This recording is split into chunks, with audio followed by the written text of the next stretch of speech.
Hello दोस्तों, कैसे हो आप सभी। मैं हूं आपका दोस्त प्रदीप एंड स्वागत करता हूं गिरी ट्यूटोरियल के इस प्लेटफॉर्म पे। दोस्तों, आज का जो टॉपिक है ना, वो टॉपिक में हो सकता है मैं लेट हो गया हूं, बट कुछ इंपॉर्टेंट चीजें आपको बताऊंगा जो हो सकता है थोड़ा आपको मोटिवेट करे, और मोटिवेट करने के साथ ही आपके अंदर का वो जोश जो कल का न्यूज देख के चला गया हो वो आप वापस आ जाए। ओके, सो गाइज, आज का जो टॉपिक है वो कि अब क्या होगा फर्स्ट टू 12th की परीक्षा का, मतलब जो एग्जाम फर्स्ट टू 12th का होने वाला है, कैसे होने वाला है, किसका होगा किसका नहीं होगा, ये सभी का आंसर गाइस इस वीडियो में देने वाला हूं। अगर वीडियो पसंद आए तो प्लीज वीडियो को लाइक कर सकते हो, चैनल को सब्सक्राइब कर सकते हो, दोस्तों के साथ जरूर शेयर करो गाइस। सबसे पहले आपको मैं दिखाता हूं कि सबसे पहले अब क्या होगा फर्स्ट टू 12th की परीक्षा का। तो पहले मैं बात करूंगा 10th एंड 12th स्टूडेंट, क्योंकि सबसे ज्यादा टेंशन इन्हीं को है। सबसे ज्यादा यही पिछले साल भी कंफ्यूज हुए और इस साल भी यही सबसे ज्यादा कंफ्यूज है। तो गाइज क्लियर एक ही शब्दों में मैं खत्म करूंगा कि आप कहां, कुछ फैक्ट भी बताऊंगा मैं इसके पीछे कि मैं ऐसा क्यों कह रहा हूं, ऐसा फेंकी हुई बातें नहीं करूंगा मैं।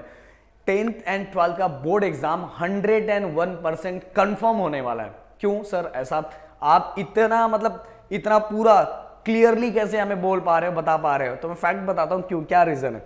तो एक एक चीज है। सबसे पहले गाइस, जैसे आपको पता, मैं जहां रहता हूं, बोईसर में जहां हूं मैं, वहां देखा जाए तो लगभग सभी स्कूलों ने बहुत अच्छा किया कि पूरा अपने स्कूलों में ही बच्चों को वैक्सीनेशन की जो फर्स्ट डोज है वो दिला दी है। अगर मैं एक परसेंटेज में बताऊं तो 92 to 93% स्टूडेंट को 9th 10th 11th 12th, ज्यादातर 10th 11th 12th के बच्चों को पूरी तरह से कंप्लीट डोज, मतलब पूरी तरह से नहीं, 93-94% स्टूडेंट को फर्स्ट डोज मिल चुका है अभी तक, जो मुझे पता चला अभी तक की रिपोर्ट के हिसाब से। बस एक दो स्कूल बचा हुआ है। तो इसी तरह से बस मैं जहां बोईसर में रहता हूं वहीं नहीं, पूरे महाराष्ट्र में इस तरह से चलाया गया है। वैक्सीनेशन का ड्राइव बहुत बड़े लेवल पे चलाया गया है और लगभग सभी स्टूडेंट को फर्स्ट डोज दिया जा चुका है, या तो दे देंगे 2-4 दिन में। मुझे जैसा लगता है कि 4-5 दिन के अंदर सभी स्टूडेंट का फर्स्ट डोज कंप्लीट कर दिया जाएगा।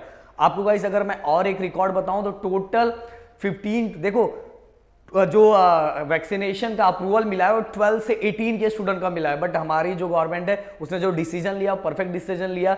उसने क्या डिसीजन ये लिया कि पहले 15 to 18 के जो बच्चे हैं उनको दे देते हैं, क्योंकि अपने पास प्रोडक्शन भी उतना होना चाहिए। तो प्रोडक्शन के हिसाब से सबसे पहले इनको दे, क्योंकि इनको देना बहुत जरूरी है, क्योंकि इसमें ज्यादातर बच्चे जो रहेंगे वो बोर्ड एग्जाम के लिए रहेंगे। जैसे अभी जो 10th एंड 12th, जो 11th के बच्चे वो भी अगले साल बोर्ड एग्जाम देने जाने वाले होंगे, और 9th के भी बहुत सारे बच्चे को वैक्सीनेशन दिया गया जो उस एज क्राइटेरिया में फिट बैठते हैं। तो लगभग गाइस अगर मैं तो ओवरऑल कैलकुलेट करूं तो 9 to 12 के बच्चों को वैक्सीनेशन मिला हुआ है, और टोटल 7 करोड़ स्टूडेंट इस एज के बीच में आते हैं। तो मुझे लगता है कि 4-5-6-7 दिन के अंदर सबको मुझे लगता है मिल जाएगा, जिस स्पीड से सब चल रहा है। ओके, सो गाइस इसके पहले तैयारी पहले ही कर ली गई होगी कि इतने बड़े, क्योंकि आपको पता है अपनी कंट्री का पॉपुलेशन बहुत ज्यादा है, और पॉपुलेशन बहुत ज्यादा है तो इसके लिए प्रोडक्शन भी उस हिसाब से होना चाहिए। तो तैयारी मुझे लगता है पहले से की गई थी कि बच्चों को करवाना है।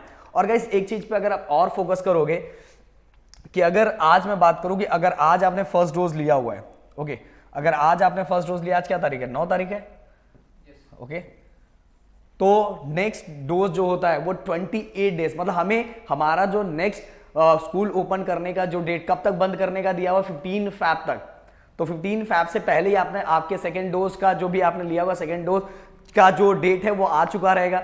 तो मतलब स्कूल ओपन होने से पहले आपका सेकेंड डोज कंप्लीट हो चुका रहेगा। तो ज्यादातर जो बच्चे 10th एंड 12th के उनका सेकेंड डोज हो चुका रहेगा, और सेकेंड डोज हो चुका रहेगा तो आप बोला जाए तो आप बहुत ज्यादा सेफ हो। क्यों ऐसा मैं बोल रहा हूं? क्योंकि अभी तक जो रिकॉर्ड मिला हुआ है, रिकॉर्ड में ये पता चला है कि 95% उन लोगों को आईसीयू की जरूरत पड़ी है जिन्होंने अभी तक वैक्सीनेशन की दोनों डोज नहीं ली हुई है, और 5% में बस ये लोग आते हैं जिनको कुछ डायबिटीज या कैंसर, वो भी बहुत मतलब कि अगर नेक्स्ट लेवल पे तो जाके उनको वो मतलब आईसीयू में एडमिट होना पड़ा है। नहीं तो अभी तक का जो रिपोर्ट है ओमिक्रॉन से रिलेटेड, या जो अभी जो मतलब थर्ड वेव फैला हुआ, उतना ज्यादा डेंजर नहीं जितना डेल्टा था। सो गाइस ये रिपोर्ट अभी का है। हम आगे के बारे में हम ये नहीं कि ये सब सुन के हम एकदम फ्री हो जाए, मस्त इधर उधर घूमे, तो ऐसा कुछ नहीं। कभी भी क्या चेंज हो सकता है, कब म्यूटेशन, उसमें भी म्यूटेशन हो जाए, अभी हम नहीं अंदाजा लगा सकते, क्योंकि ये शुरुआती इंफॉर्मेशन है, स्टार्टिंग इंफॉर्मेशन। अभी तक तो यही पता चल रहा है कि उतना ज्यादा डेंजर नहीं है, तो ऊपर वाले यही करे कि डेंजर ना हो। सो गाइस ओवरऑल जो मैंने इसका कंक्लूजन दे रहा हूं, इतनी सारी चीजें, इतना सारा फैक्ट मैंने आपको बताया, इससे हमें ये पूरी तरह से पता चल जाता है कि 10th एंड 12th का बोर्ड एग्जाम फिक्स है। और गाइस 10th एंड 12th के जो स्टूडेंट है उनको ये भी छूट दी गई है कि अगर जीआर आप पढ़ोगे, अच्छे से रीड करोगे, तो वो स्कूल में जो भी एक्टिविटी मींस गाइस बहुत लोग कंफ्यूज है उसके अंदर। एक्टिविटी मींस आपका ओरल, आपका प्रैक्टिकल, ये परफॉर्म करने का परमिशन स्कूल को दिया गया है, ओके। अगर कोचिंग क्लास की बात करो तो कोचिंग क्लास ये एक्टिविटी तो करवाते नहीं है, तो वो उनको ये परमिशन नहीं है। इवन प्रीलियम भी ले सकते हैं, प्रीलियम पर वो वहां के जो डीएम है वो डिसाइड करेंगे, स्कूल वाले, ओके। कोचिंग क्लास नहीं ले सकता। ये क्लियरली चीजों को मैं मेंशन करके बता देना चाहता हूं आपको, ओके। बहुत लोग इसमें कंफ्यूज है। अब गाइस इससे आपको समझ में आ गया, जब इतनी सारी चीजों को लेके छूट दिया गया है तो बोर्ड एग्जाम तो फिक्स है 101%। और 2-3 दिन पहले ऑफिशियली भी बताया गया है कि आपका बोर्ड एग्जाम होने वाला है, तो कंफ्यूज मत रहो, ओके। पिछले बार की तरह कंफ्यूज थोड़ा भी जम के स्टडी करो, इसको एक अपॉर्चुनिटी की तरह ले लो कि भाई अब तो दिन भर घर पे रहना, आराम से जम के पढ़ूंगा, जितनी स्टडी बाकी है सबको कंप्लीट कर लूंगा, ओके। तो यहां हमें पता चलेगा कि 10th और 12th का एग्जाम होने वाला है। अब बात करते हैं हम 1st to 9th and 11th student. 11th guys जैसे पता है 11th का, 9th का, 8th का जो एग्जाम होता है वो मार्च और अप्रैल में ही होता है। जो एंडिंग एग्जाम होता है मार्च और अप्रैल में ही होता है, तो अभी तक फरवरी तक बंद करने का दिया गया है। सो अगर ज्यादा देखो 1st, 2nd, 3rd, 4th, 5th, 6th की मैं बात करूं तो हो सकता है उनका ऑनलाइन एग्जाम कंडक्ट करवा लिया जाए, क्योंकि उनका वैक्सीनेशन अभी स्टार्ट नहीं है, तो उनका ऑनलाइन एग्जाम के चांसेस हैं। बाकी 9th, 8 का भी नहीं बोल सकता, 8 का भी ऑनलाइन हो सकता है। 9th और 11th इनके ऑफलाइन के चांसेस है, पर पूरी तरह से नहीं बोल रहा हूं, पर चांसेस है कि इनका ऑफलाइन का एग्जाम हो सकता है। क्योंकि अब देखो केसेस की बात करूं तो जो अभी बोला है कि मार्च तक फिर से ये डाउनफॉल होना स्टार्ट हो जाएगा और पूरी तरह से नीचे गिरना, क्योंकि जितने स्पीड में ऊपर बढ़ रहा है उतने स्पीड से नीचे जाएगा। आप देखोगे गाइस, अगर कंपैरिजन करोगे तो पिछले वाले डेल्टा जो सेकेंड वेव था उसके अंदर 1 लाख तक पहुंचने के लिए 33 डेज लगा था, ओके। और ये इसको 1 लाख तक पहुंचने की इतना स्पीड में बढ़ गया ना कि सबको पीछे कर दिया है। 10 डेज में ही इसने 1 लाख का आंकड़ा पार कर लिया है। तो जितना तेज इसका ये जितना ज्यादा स्प्रेड हो रहा है उतना ज्यादा अगर आप जाके पूरी तरह से अगर एनालिसिस करोगे तो आपको पता चलेगा कि जो डेथ रेशियो उसके कंपैरिजन में तो बहुत ज्यादा गिर रहा है, ओके। पहले जितना स्पीड में बढ़ रहा था उसके कंपैरिजन में इतना नहीं है।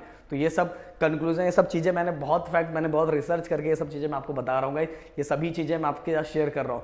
सो इसीलिए हम अभी तक यही हमें लग रहा है कि ये इतना ज्यादा डेंजर नहीं है। सो जहां तक अगर ऐसा रहा तो 9th 11th वालों का भी ऑफलाइन एग्जाम होगा, जो उनका मार्च में या अप्रैल के एंडिंग में, बट हो सकता है इनका ऑफलाइन ऑनलाइन दोनों तरह से हो सकता है, पर 10th और 12th का फिक्स है कि उनका ऑफलाइन एग्जाम होने वाला है गाइस।